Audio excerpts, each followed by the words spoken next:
বাঘের মতো ডরায়। আরে পিছে দেখো, পিছে। পিছে আবার কি? আমার বাপ আইলো তো আমি ডরাই না। আরে পিছে দেখো। পিছে আবার কেঠা? এইটা দিয়ে আমার বাপের মতো দেখা যায়। ওরে বাপরে!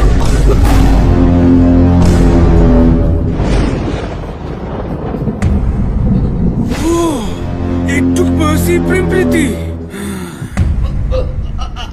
কই ছস? ওয়াইফাই দিয়া পড়ালেখা করবি, অনলাইনে ক্লাস করবি, প্রেম প্রীতি করতেছস? না, প্রেম প্রীতি করি না তো। এইটা আমার ম্যাডাম আপা।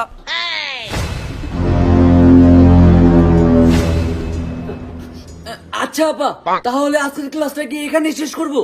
আপা মাই ফুট, তোর সাথে রিলেশনই রাখবো না, তোর সাথে ব্রেকআপ।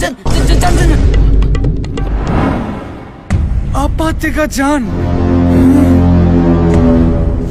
তোমার নাম ছিনা কোন আপার লগে ক্লাস করো, তোমারে বুঝাইতেছ।